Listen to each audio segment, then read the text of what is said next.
Sejam bem-vindos aos 200 Novos Gritos, o Festival de Ideias para o Futuro do Brasil.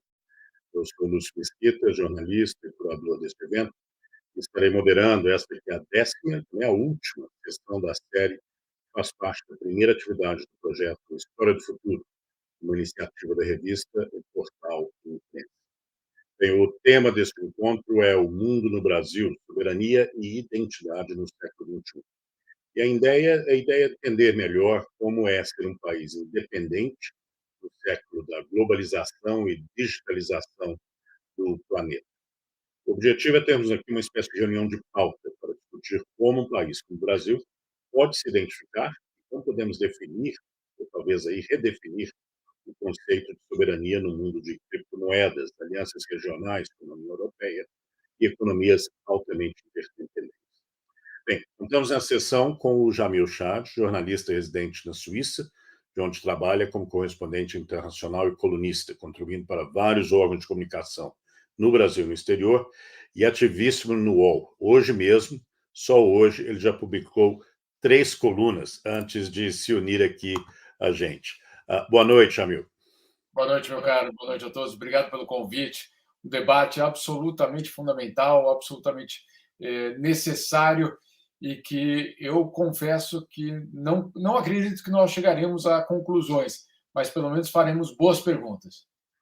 Com certeza. E nós tínhamos anunciado a participação da Helena Nada, mas infelizmente ela não vai poder estar conosco hoje. Mas contamos com o Simvaldo Itacarambi Leão, também jornalista e diretor da imprensa editorial responsável pelo projeto. Boa tarde, Simvaldo. Muito boa tarde. E realmente a questão do bicentenário ele traz uma oportunidade não só da gente resgatar determinadas situações, fazer um diagnóstico do que nós temos hoje e pensar no futuro. Né? Claro, e é o que a gente vai discutir. Vamos começar com você, Jamil, e na realidade usar até um exemplo aqui bem atual. Né? A gente tem seguido o noticiário dos problemas com o chamado supply chain, né, com fornecimento de matérias-primas ou de produtos, e na prática você vê fábrica parando numa parte do mundo porque está faltando semicondutor que é produzido no outro lado do mundo. Então, para você, quando até um chip é suficiente para parar a economia de uma cidade, de uma região ou até de um país, como é que a gente pode falar de soberania se o mundo já está tão interligado assim? Essa é uma excelente questão. Eu acho que é talvez o centro do nosso debate hoje no que a globalização, a abertura de mercados e a interconexão entre essas economias. Não começou hoje esse dilema, eu diria. Ele teve um capítulo muito importante na pandemia, porque na pandemia ficou claro que você, ao fechar fronteiras, ao tentar controlar um vírus, você estava desmontando a própria estrutura da economia mundial, que é baseada justamente nessa divisão.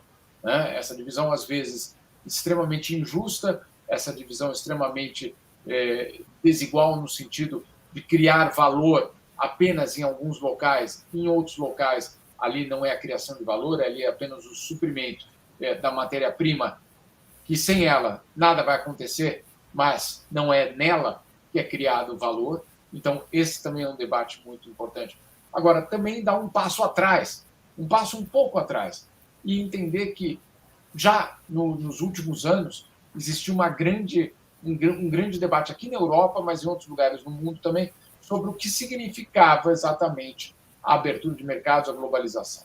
Por que eu estou falando tudo isso? Porque hoje nós temos reações a essa situação, né? Muitas delas irracionais, nacionalistas, perigosas, isolacionistas, que aparentemente trazem uma solução, que aparentemente geram empregos locais, que aparentemente criam uma situação de conforto para aquela sociedade, quando, na verdade, ela só agrava o problema.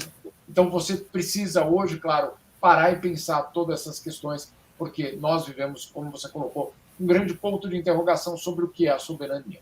Quero te dar só um exemplo bem rápido para a gente entender a dificuldade em falar: aqui ninguém entra, aqui é o meu país, aqui a soberania é o do meu povo. Muito bem, olha o que aconteceu durante a pandemia. Você está na Europa, você sabe que esse é um debate muito acalorado. A pandemia chega, as primeiras cidades fecham, o comércio fecha, mas depois fecham as fronteiras dos países, algo impensável na Europa nas últimas décadas. Né? Isso foi uma novidade da pandemia, quando as fronteiras voltaram a se fechar. Olha, aí foi descoberto para que ela serviu e para que ela não servia. Por quê? Porque, claro, você se lembra, em 2020, ali fevereiro, março, abril, o auge do lockdown, de repente, era o momento da colheita na agricultura europeia.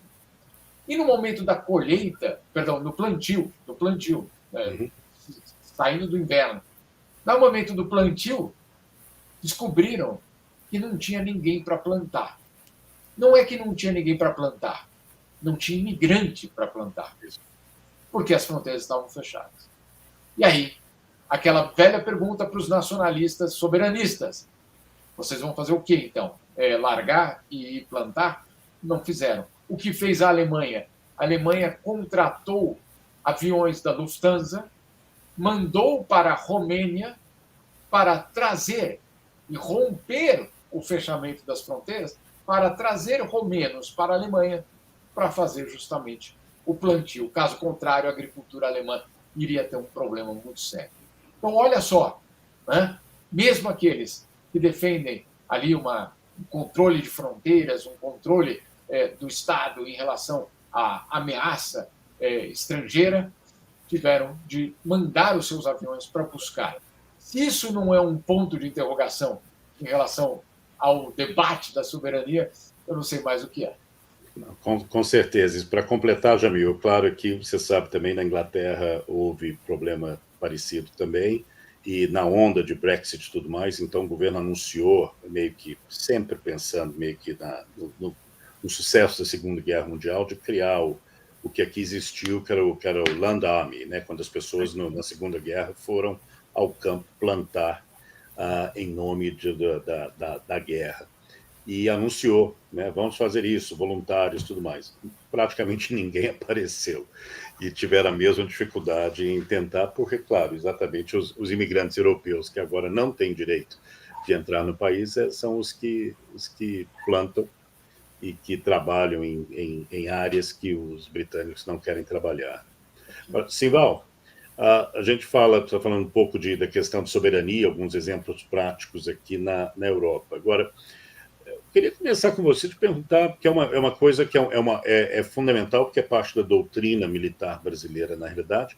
Foi sempre essa aí, volta o tema forte novamente da Amazônia, esse medo da internacionalização da Amazônia, como se fosse uma Antártica com plantas. E isso vem de décadas de Brasil. Existe um risco aí de uma obsessão por provavelmente algo que nunca vai acontecer, e o Brasil, por ficar obcecado com isso, perdeu um pouco a noção do que a soberania no século XXI realmente quer dizer ou representa? Se a gente faz um resgate do que era o conceito de soberania na época da independência, na vida do Dom João VI, a gente tem uma abertura dos portos, que foi o primeiro lance de você dialogar dentro do conceito das nações da época. E hoje, em oposição, você tem uma doutrina da segurança nacional que joga com o interesse que os países mais desenvolvidos teriam pelos ativos da Amazônia. Quer dizer, basicamente, não só a água, mas também as riquezas e a diversidade vegetal e biológica, né? Então, entre esses dois polos, nós encontramos várias situações com relação à questão da soberania. Se a gente se atenta às condições que a Inglaterra impôs ao Brasil para reconhecer a independência brasileira, você tinha a questão de bens materiais, tanto na importação como exportação, quer dizer, comprar produtos industrializados e ter monopólios na importação de produtos agrícolas, basicamente a cana, o açúcar, o café, o tabaco, né? Isso falando da passagem do século XVIII para o século XIX. Mas você tem também bens indeléveis. Por exemplo, um dos fatores que demorou 3 anos para se decidir o reconhecimento da Inglaterra pela independência do Brasil era a questão da escravidão. A questão da escravidão assume uma importância que era um bem indelével, não é um bem material, tal, né? Agora, veja vocês, é o seguinte, o Brasil tinha tudo naquele momento para seguir o exemplo das Américas, que fragmentaram o Império Espanhol em 20 e tantas nações. O Brasil já tinha vocações naturais, por exemplo, o Maranhão, durante muito tempo, foi uma unidade do Império Colonial. Salvador era, Rio de Janeiro era. O Sul tinha uma tentativa muito grande de ser absorvida pela Bacia do Prata, né? Até as Tordesilhas davam esse direito para eles. E isso não aconteceu. Mas aconteceu até coisas assim que pouca gente fala, mas houve uma tentativa brasileira de criar a semelhança daquele país, a Libéria, na África, para mandar os africanos, principalmente ali na região de Marfim. É que os reinados africanos não aceitaram ser súditos do Brasil, né? Mas a Inglaterra chegou a negociar uma tentativa disso. Então, a situação hoje da questão da soberania está ligada realmente à questão física, territorial, mas está ligada também a toda uma situação de bens indeléveis. E esses bens indeléveis é que fazem hoje digamos assim, o poder do mundo, né?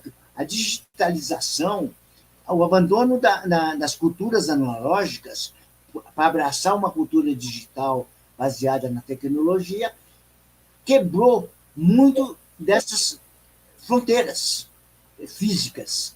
E aí que a gente vê o próprio fenômeno da União Europeia, que é um exemplo claro disso, né? Exatamente. Na verdade, você falando sobre isso, Simão, você me lembra do livro do Tim Marshall, o Prisioneiros da Geografia. Não sei se você conhece ou já leu, mas é um livro relativamente recente, mas foi escrito antes desse envolvimento, desse último conflito da Rússia na Ucrânia, e ele mesmo fala, olha, a Rússia praticamente não tem saída, ela tem que dominar a Ucrânia para se proteger, porque militarmente é como ela se protege. E porque por outras áreas não dá. Da mesma forma, a China, em relação ao Tibete, é estratégico, porque ninguém consegue invadir. E no caso dos Estados Unidos, ele lembra, e faz sentido, que é um país basicamente impossível de invadir, porque a linha de suprimento militar não conseguiria seguir, mesmo se entrasse pelo leste ou pelo oeste, não conseguiria chegar até o meio. Você não consegue. Militarmente, você não consegue. Para Jamil, o Simval, do ponto de vista estratégico, o Brasil é prisioneiro da geografia dele, tem que lidar com algum aspecto, não necessariamente bélico, para se resolver, ou meio para você está um pouco como os Estados Unidos, que tudo bem, é por isso que garantiu durante 200 anos não só não reduziu, como aumentou, né? Expandiu o território, porque comprou o Acre também. Mas o Brasil é viável desse ponto de vista, não está ameaçado?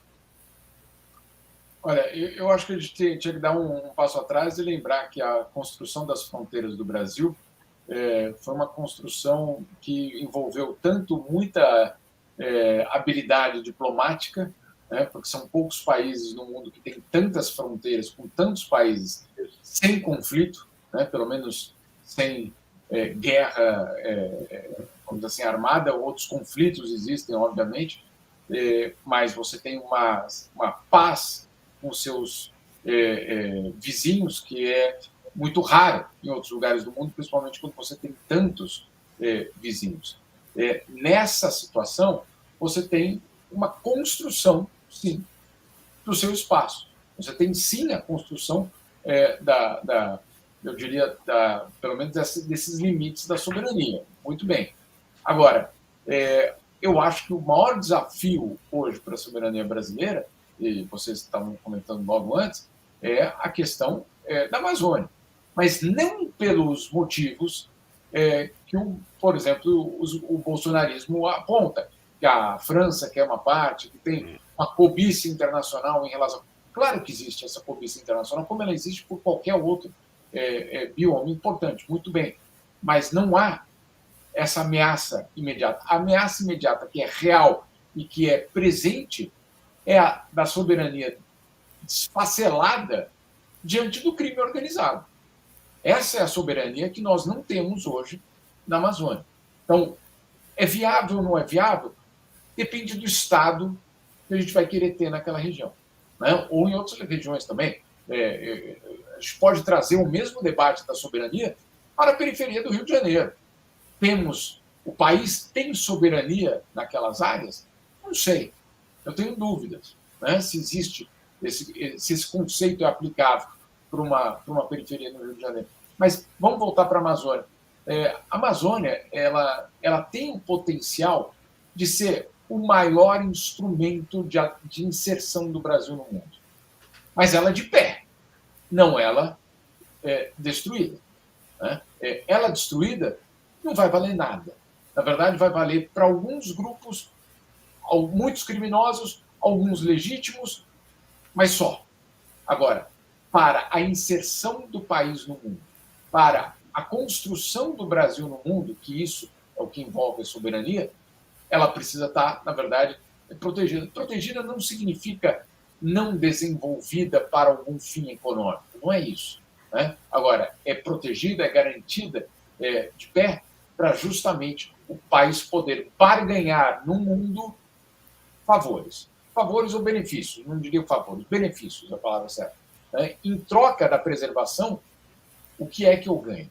Em troca de eu salvar a humanidade, ou ajudar a salvar a humanidade, o que é que eu levo? Mas, para isso, a gente precisa fazer o nosso trabalho, a nossa lição de casa. E é essa parte que não é feita. Então, o debate da soberania, e é boa essa pergunta se é viável, ele é viável sempre que existe um entendimento de que a ameaça, muitas vezes, não vem de fora. Que a ameaça à consolidação de um país do tamanho do Brasil, ela, na maioria das vezes, é uma ameaça interna, é uma ameaça de grupos que querem justamente disputar ou o poder, ou o dinheiro, ou a influência, ou a região, ou o tráfico, ou o que você quiser. Agora, enquanto não houver um controle, né, do que acontece na Amazônia, não adianta bradar pelo mundo e ir para as reuniões do G20 e da Assembleia Geral da ONU e dizer que não aceitaremos qualquer tipo de intromissão. Muito bem, pode não aceitar, mas a verdade é que aquela região, regiões inteiras em algumas partes do país, já não são do Estado. Você toca num assunto bastante importante, Jamil, que é volta a gente volta ao ponto que como é que se define soberania, né? Tem uma soberania de conversa para fora, outra para dentro, né? O crime organizado fica mais forte quando o Estado, na prática, abandonou o sistema penitenciário, né? E eles tomaram conta, né? Foi a partir, você vê a história do PCC e tudo mais, começa de dentro das prisões. Eu visitei o Carandiru ainda antes dele, obviamente, ser fechado, e a parte mais chocante era isso, era ver que o Estado, o populismo gosta disso, né? Tranca e joga a chave fora, mas esquece que toda vez que o Estado cria um vácuo, alguém ocupa, né? Alguém vai ter que ocupar. Simval, há uma solução para você, pelo que você vê, há uma solução como o mais é fácil perder esse espaço, o crime organizado no Rio, o crime organizado no país inteiro, as milícias crescendo cada vez mais. Como é que você vê a forma de parar isso e começar? Porque toda vez que a gente vê a polícia hoje em dia tentando lidar com isso, vira uma guerra. Né, porque eles avisam logo que vão responder, porque é uma guerra, eles estão mais bem armados. Né? Então, como você acha que isso pode ser resolvido? Porque senão realmente a gente pode viver num país que não tem governo, ou tem governo informal. O conceito de soberania, que vem do iluminismo, e na época, por exemplo, da independência, tinha poucos fatores que faziam a definição. A primeira era se o inimigo era externo ou se era interno. Na questão, por exemplo, dos inimigos externos, você tinha a questão de fronteiras, você tinha a questão do dinheiro, emissão do dinheiro, que foram resolvidas pelos bancos centrais e a possibilidade de emitir dinheiro que os países nacionais, os estados de direito se davam quase que por direito natural. E você tinha também a questão de uma série de bens indeléveis, por exemplo, a religião e o exercício dos costumes e da moral. Na questão da religião, aqui no Brasil não tinha pecado abaixo do Equador, então os inimigos internos podia fazer o que quisesse, dava para transformar isso em samba, né? Agora, os inimigos externos, esses realmente foram sempre um fator de preocupação. Eu concordo com o Jamil quando ele diz que o exemplo da organização das fronteiras brasileiras é um caso único na história do último milênio, pelo menos, né? A situação brasileira de questão de soberania é realmente com relação ao dinheiro. O dinheiro, o Brasil, eu li uma coisa que o Lúcio escreveu, que ele dizia que o Brasil já começou devendo, porque teve de pagar uma multa lá para a Inglaterra, não sei o que... A dívida. Era pagou. Aí, a Convenção de Viena, de 1815, que mandava no mundo, quando a Inglaterra aceitou o Brasil, todos aqueles países da Europa também aceitaram a soberania brasileira. Mas você tinha também a Lei Monroe, que estabelecia, isso é um ano depois da independência brasileira, que dizia, atacou um país da América, todo mundo atacou todo mundo. Né? Essa é a doutrina Monroe, né? Que criou todo esse tipo de preservação. Mas a gente não pode esquecer, por exemplo, que na época do nazismo houve muitas tentações no sul do Brasil, pela colonização que tinha acontecido 100 anos, pela imigração, principalmente no Brasil Sul, de que a Alemanha teria interesse de ter uma extensão territorial aqui no Brasil, e tinha muita gente que defendia essa tese. Né? Agora, hoje, e nosso futuro, vamos ter de esquecer o analógico e entrar no digital. É aí que as coisas vão se realizar. O mapa da soberania planetária vai ser feito em cima do digital. Isso que é, e começa com a moeda, com as moedas, com os bancos centrais e com a capacidade de emitir dinheiro. Exatamente. E, Jamil, isso é uma deixa também interessante. Eu sei que tudo que você vê da Suíça em relação à Europa, tem muita discussão em relação a isso também. Né? Como que a gente conversa sobre soberania, sobre fronteiras e tudo mais, ao mesmo tempo que a gente está discutindo criptomoeda, já é uma realidade, né? Como moeda especulativa é uma outra história, mas é uma realidade em que, na realidade, nem Banco Central está envolvido. Né? Eu posso criar, você pode criar, qualquer de nós aqui pode criar uma moeda amanhã.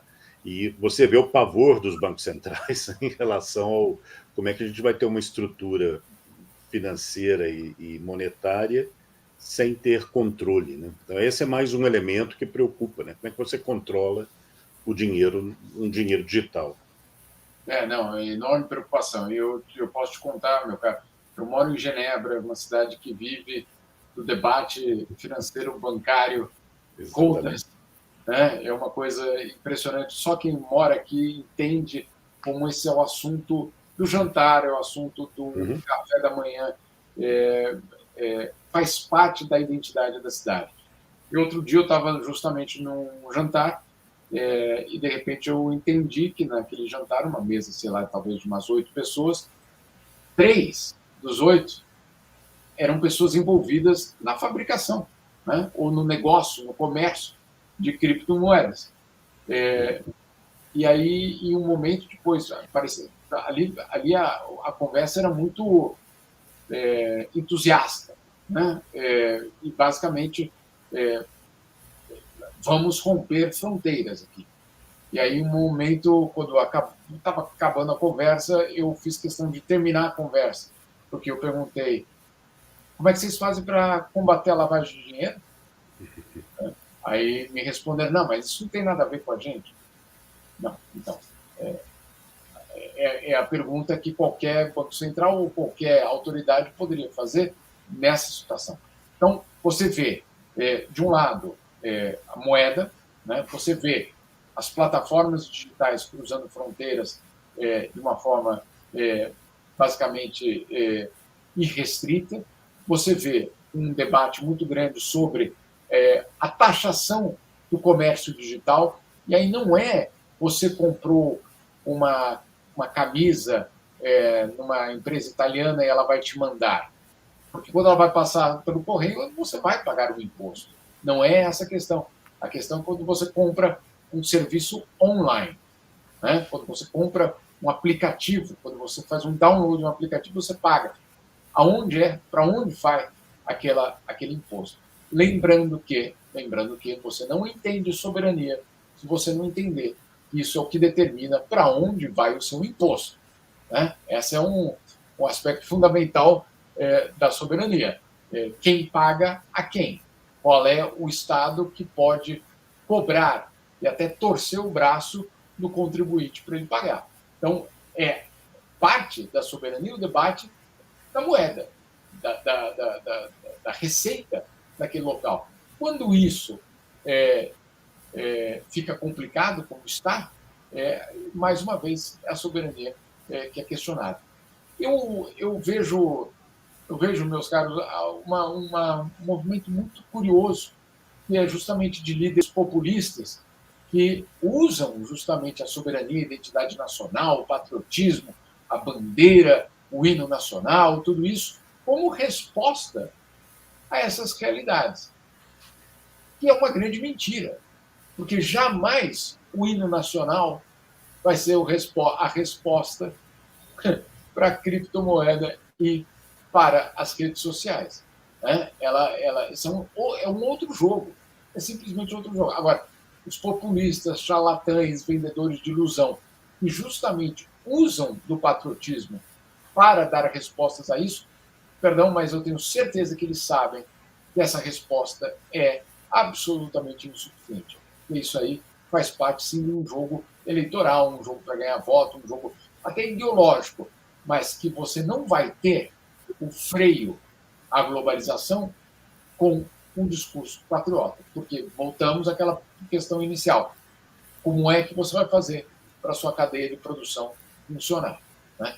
E na pandemia isso foi muito forte, principalmente no setor farmacêutico, e que vários países entenderam finalmente, então quer dizer que a aspirina que eu tomo, ou aquele remedinho que eu tomo para dor nas costas, ou aquele produto que eu passo para micose do pé, vem da China.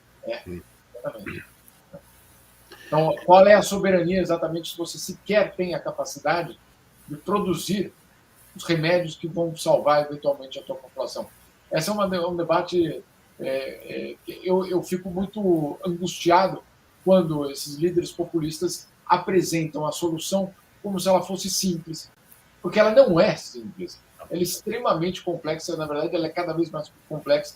E você vê, não é só no Brasil, não estou falando do caso brasileiro, você vê aqui na Europa, você vê nos Estados Unidos, você vê em outras regiões do mundo, a resposta simplista a questões muito, muito complexas.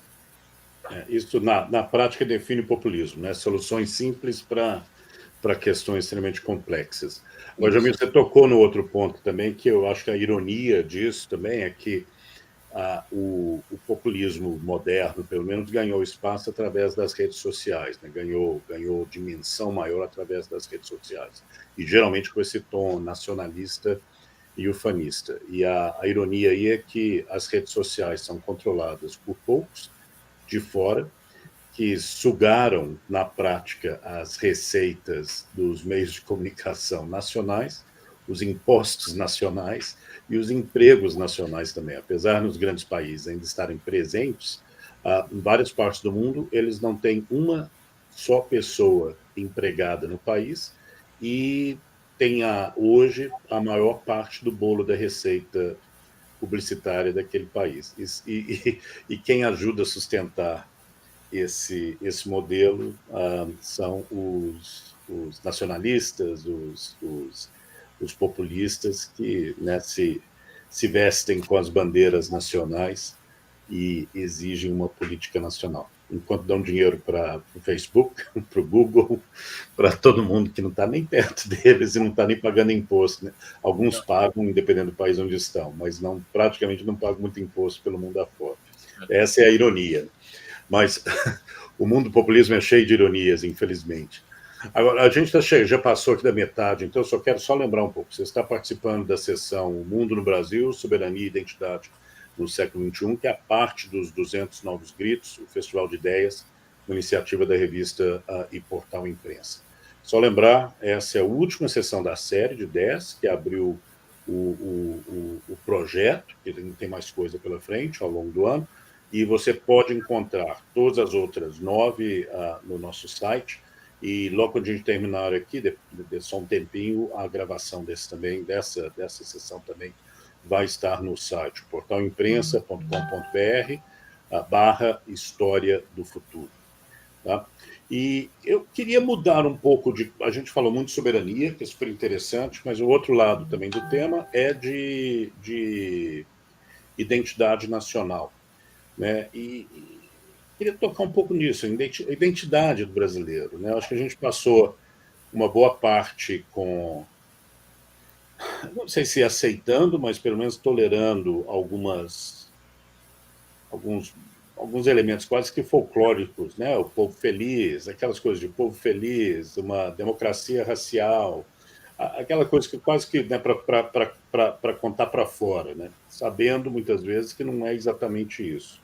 Como é que a gente pode definir a identidade nacional? Eu sei que é uma questão extremamente profunda para conversar em 20 minutos, mas como é que a gente define a identidade nacional, a identidade brasileira e do brasileiro no século XXI? Jamil. Pergunta fácil. Olha, eu vou usar, na verdade, uma referência que aquele historiador Yuval Harari colocou outro dia, que eu gostei muito, na verdade, não sobre o Brasil, mas de uma forma geral. O que existe é um pacto, né, de que nós somos brasileiros. porque e esse pacto, ao longo das décadas, os séculos, ele foi construindo histórias que foi nos apresentando como sendo nossas. Agora, eu, sinceramente, num país racista, injusto, profundamente desigual, eu tenho sérias dificuldades em entender identidade. Por quê? Porque identidade também envolve futuro. Identidade também envolve um projeto comum. E aí eu tenho certa dificuldade em entender, e não estou falando só do Brasil, mas dessa imposição, dessa criação da identidade. Não estou dizendo, não, então não vamos ter identidade. Não, não é não ter identidade, mas definir uma só identidade brasileira. Eu sinto que a gente pode até mesmo empobrecer o que pode ser as identidades brasileiras. E sem medo de dizer isso, sem medo de dizer que isso significaria um enfraquecimento de um país. Não. Eu acho que, inclusive, fortalece a capacidade de diálogo desse país com o mundo inteiro. Né? Então, você reconhecer que o brasileiro não é um só, eu acho que é absolutamente fundamental hoje. Tinha um episódio aqui muito curioso, que foi, vocês devem conhecer, da questão do passaporte brasileiro. O passaporte que pode colocar qualquer foto e qualquer nome e você pode ser um brasileiro. Né? Você não pode fazer isso, ou pode fazer, mas é mais difícil você fazer isso com um finlandês, com um passaporte finlandês, com um passaporte suíço. Estou simplificando aqui, porque, obviamente, essas também são culturas cada vez mais eu diria, com origens múltiplas. Né? Mas ainda assim, nós temos uma situação diferente. Eu acho que, em primeiro lugar, a gente tem que entender que, para a construção de uma identidade, a gente precisa, não é construir o passado, é construir o futuro. Né? É dar a possibilidade de que o futuro seja comum. Aí sim a gente pode falar de uma identidade comum. Caso contrário, a gente vai estar falando de uma ficção. A gente vai estar falando, como você colocou, meu caro, nesses estereótipos, muitos deles que usam parte da verdade. Claro que é verdade que tem sol no Brasil. Claro que é verdade que as praias são espetaculares. Claro que é verdade que eu, pessoalmente, adoro samba. Claro que é verdade tudo isso. E claro que é verdade que existe o futebol. É ponto pacífico tudo isso. Agora, transformar isso na forma que você se apresenta ao mundo, talvez não seja exatamente o que a gente precisa. Vou contar duas historinhas também só para exemplificar. Aqui na ONU, aqui em Genebra, tem basicamente não é uma regra, mas tem um protocolo que os diplomatas, embaixadores, vão de gravata, os homens, por exemplo, vão de gravata interna. Gravata interna é um uniforme ocidental. Né? E aí houve uma espécie de uma reação no momento dos países africanos, dos países asiáticos, do Irã, por exemplo, dizendo, olha, no nosso país a gente não usa gravata, nem mesmo o presidente. O uniforme é outro. Né? O uniforme de gala não é o que vocês usam. Que tal se a gente fizer um dia por ano e cada país, cada diplomata pode ir com a sua roupa nacional? Não era baile à fantasia, não era isso. Tá? Não é carnaval, vamos ao baile à fantasia. Não. É que o iraniano possa ir com aquela sua camisa, né, sem a gravata, que um árabe possa ir com a sua túnica, etc., etc., que o asiático possa ir com a sua camisa também daquela forma que a gente conhece, enfim. Aí, para minha surpresa, a delegação brasileira resolveu ir também vestida de roupa nacional. Eu falei, não, calma aí. Na Avenida Paulista, o pessoal que vai trabalhar de gravata e terno, e ninguém questiona. No Rio de Janeiro, o pessoal vai trabalhar. Em Brasília, você vai na Esplanada, está todo mundo de gravata e terno. O que vocês vão inventar aqui de roupa nacional? Adivinha, meu cara?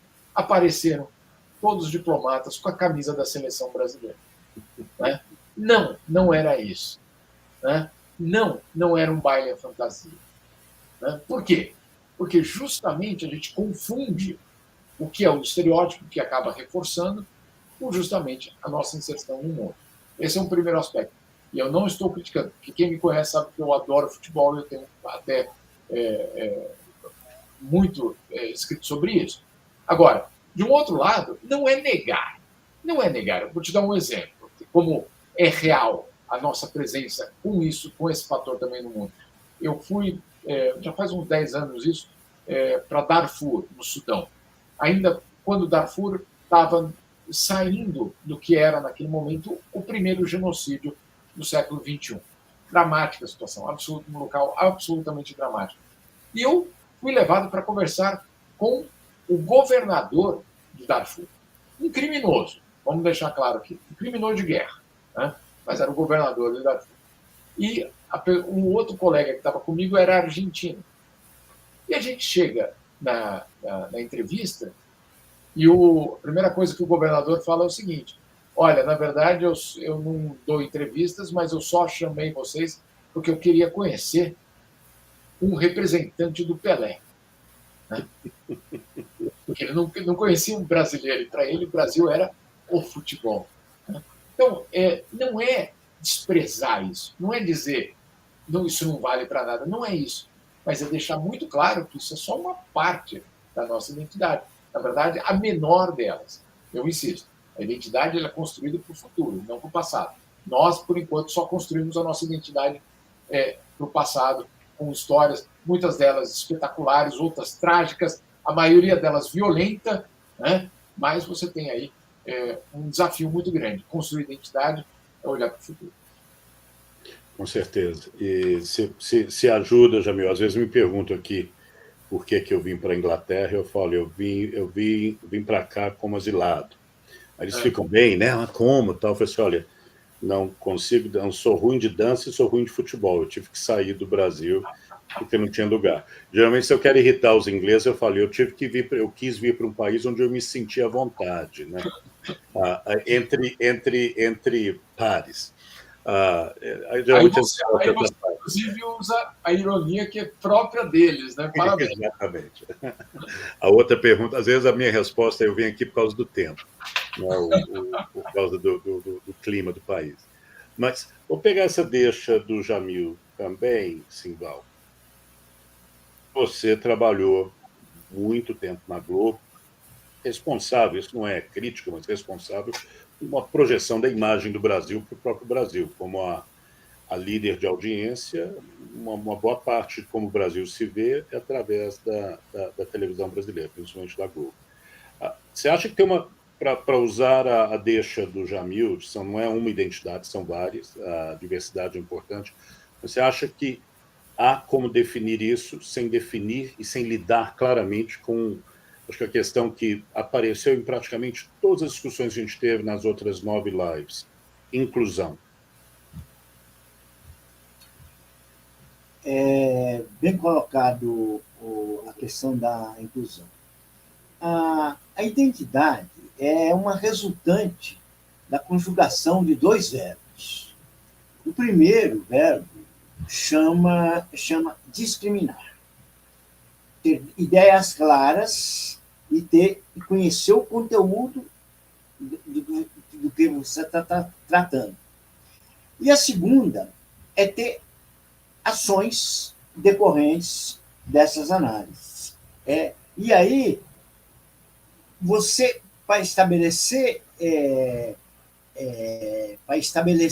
ações, você só tem um efeito prático se você der prioridades. E o verbo incluir talvez seja a ação mais importante que a gente tem nessa complexa questão da identidade. O Brasil viveu 522 anos, dentro de políticas sempre não discriminatórias, mas discricionárias, e viveu sempre de políticas não inclusivas. Então, discutir a identidade no Brasil hoje é muito difícil, mas a gente pode pegar alguns exemplos de pensadores, ou pelo menos um que eu gostaria de colocar aqui, é o que escreveu Casagrande e Senzala. Como é que é o nome dele? Casagrande e Senzala é do... Gilberto Freire. Exatamente. No Casagrande e Senzala, você encontra uma certa santificação da branquitude, do elemento branco, e o que está na santidade? É que ele se relaciona de uma forma afetiva com os segmentos que estavam subordinados a eles, e, em caso, a escravidão, o escravo, que é uma posse e que tirava todos os direitos humanos.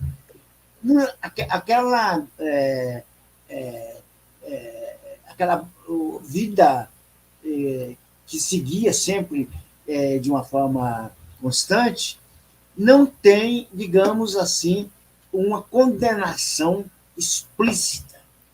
Tanto que isso alimentou série de políticas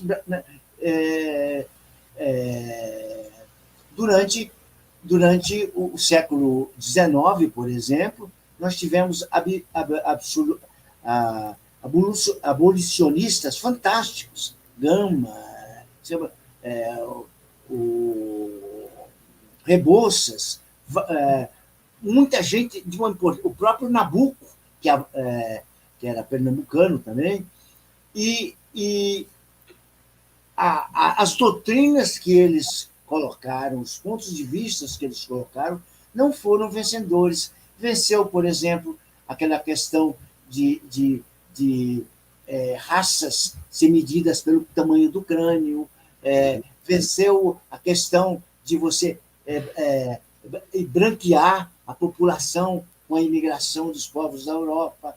Venceu uma série de políticas, e do ponto de vista, evidentemente, econômico, a questão da mão de obra majoritária da escravidão, que vai até...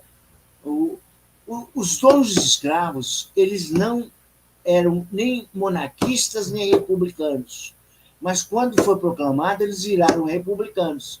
E aí tem aquela situação terrível que o Rui Barbosa manda queimar os arquivos alfandegários do tráfico de escravos, que daria uma possibilidade da gente entender melhor. E é esse resgate da questão da escravidão a gente só tem na segunda metade do século XX, de uma forma mais aguerrida, como tese e como ativismo. Então, a gente vê que, por exemplo,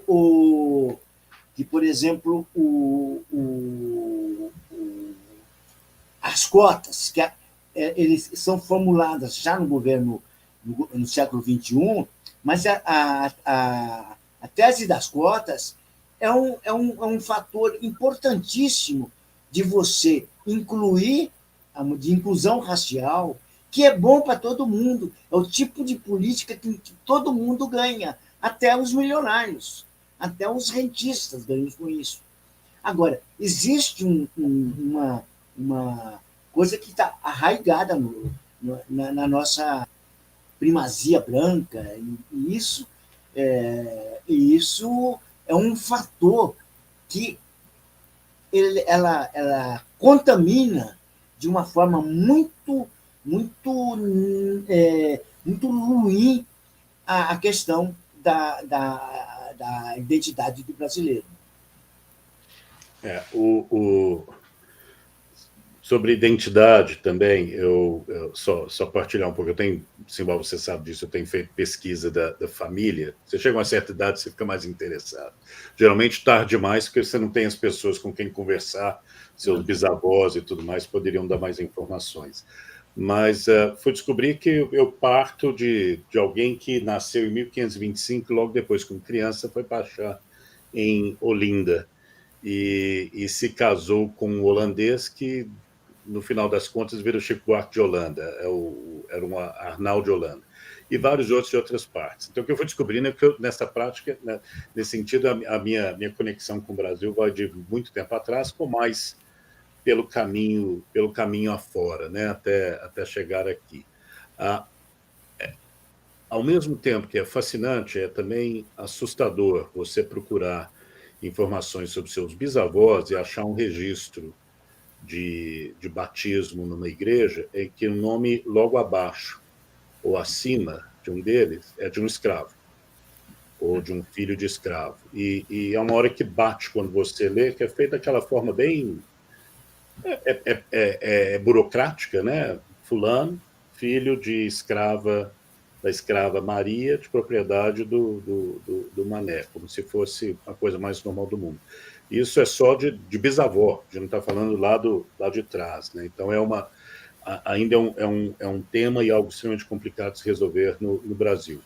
Eu estou consciente do horário, que eu sabia que a gente ia ainda ter que cobrir muita coisa, e quando eu ainda estava na BBC, eu sempre tive um plano de fazer, que era o meu título provisório, mas provocador, era o que o Brasil quer ser quando crescer.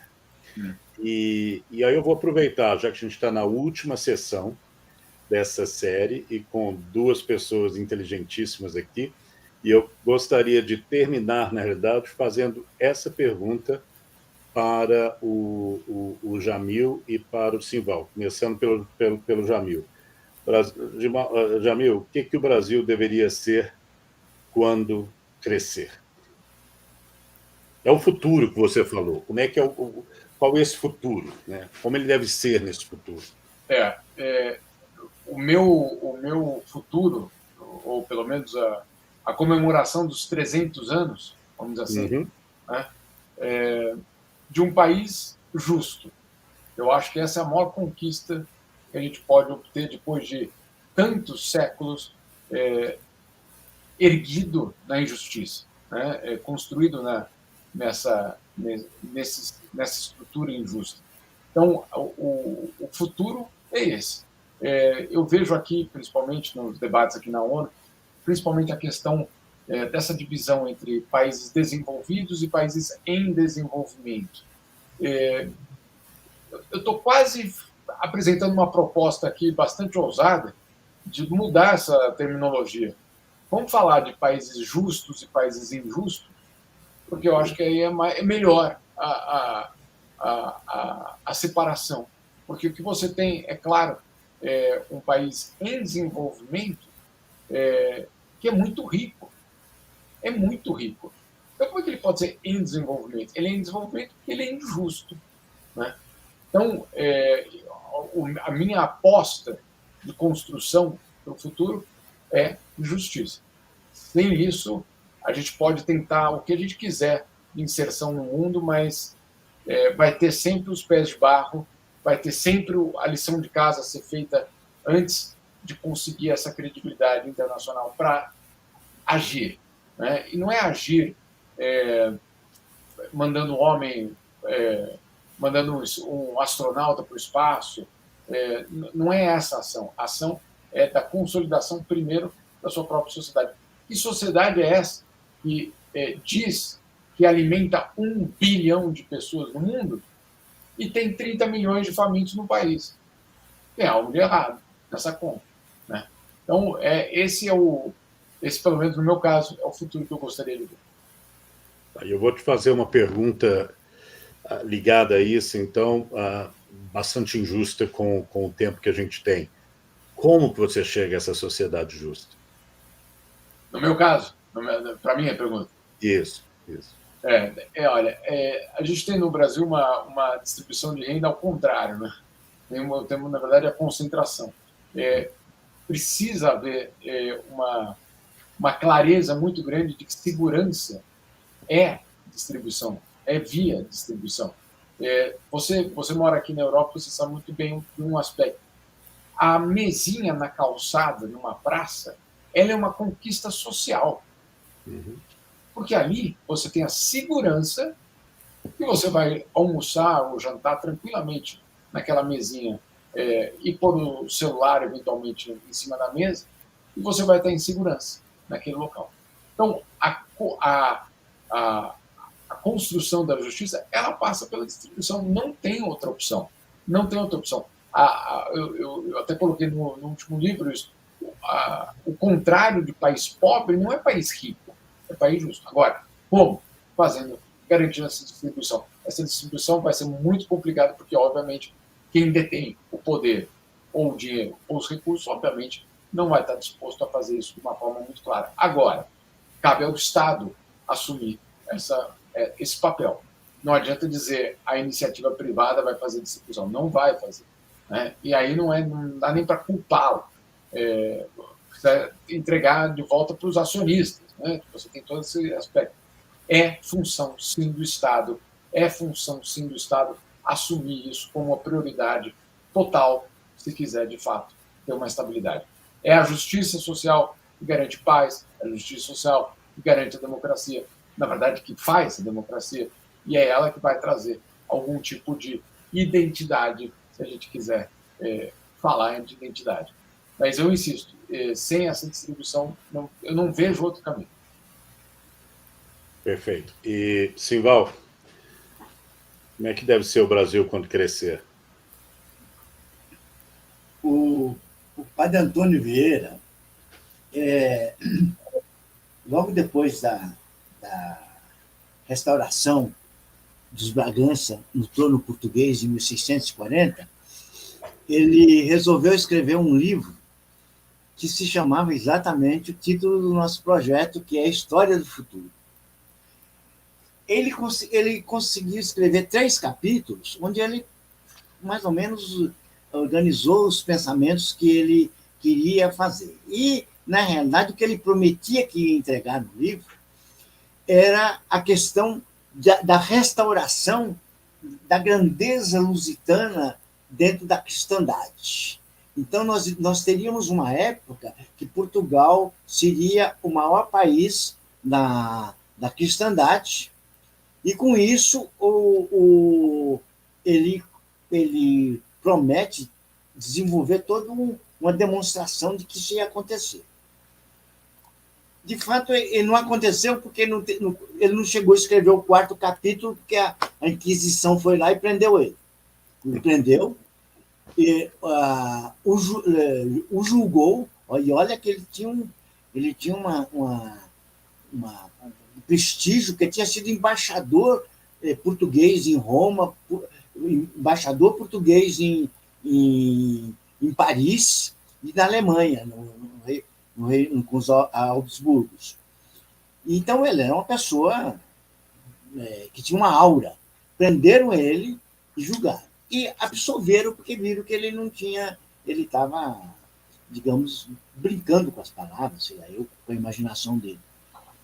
Esse título, História do Brasil, História do Futuro, foi repetido por vários autores e virou um título comum que as pessoas, quando querem falar do futuro, mas com uma pegada histórica. Né? Só que essa pegada tem sido sempre utópica. E ela tem mais privilegiado a imaginação do que uma ciência que nós temos hoje, que é as tecnologias de cenários futuros, basicamente trabalhada com matemática, com a matemática, com as finanças e todas as bolhas que se criam já no mundo digital. Então, o que eu acho que vai acontecer com relação ao futuro brasileiro? O futuro brasileiro vai depender exatamente da criação, da harmonização racial brasileira, nesse lugar que é o maior depósito de recursos naturais, água, terra agricultável, vento, sol, tudo que você puder imaginar, com as placas tectônicas mais ou menos organizadas, pelo menos para os próximos milênios. E então você tem todos os recursos humanos, recursos naturais, em formas exponenciais, quase. Então, o seguinte, o Brasil tem todas as condições, mas ele tem de organizar o seu povo. E a única condição de uma organização, de ter um projeto de Brasil, de ter um projeto de Estado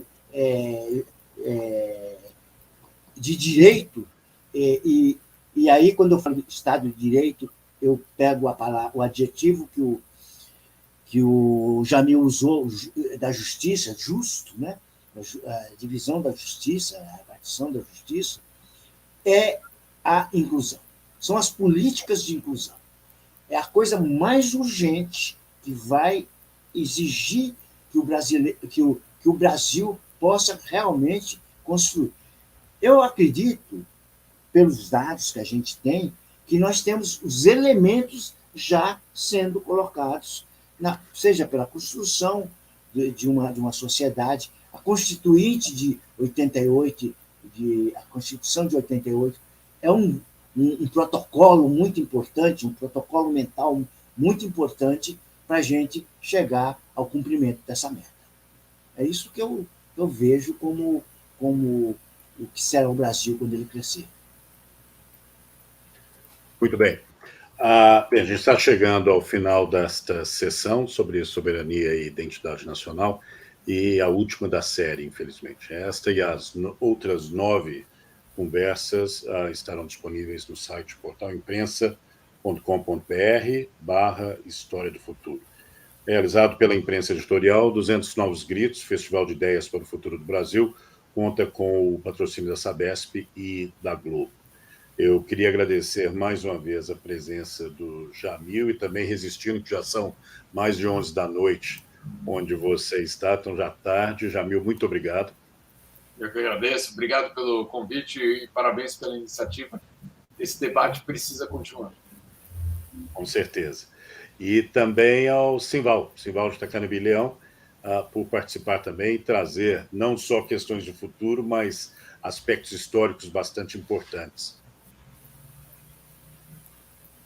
Simval, muito obrigado. E também quero agradecer, claro, à equipe de produção, de todos que acompanharam a transmissão nas redes Unibis Cultural e do Portal Imprensa.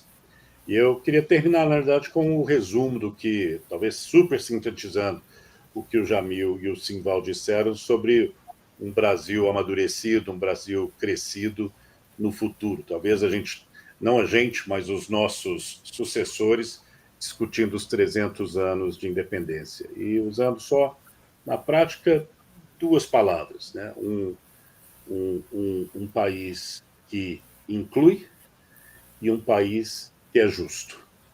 Se chegarmos lá, eu acho que pelo que a gente ouviu nas últimas 4 semanas, realmente a gente vai ter muito para comemorar nos 300 novos gritos de independência daqui a 100 anos. Muito obrigado a todo mundo e, como eu disse, sigam, por favor, acompanhem, se tiverem acompanhar ou assistir algumas das outras sessões também, ou mesmo essa aqui, por favor, sigam para o site do Portal Imprensa. Jamil, Simval, muito obrigado. E a todos, obrigado também. Tchau.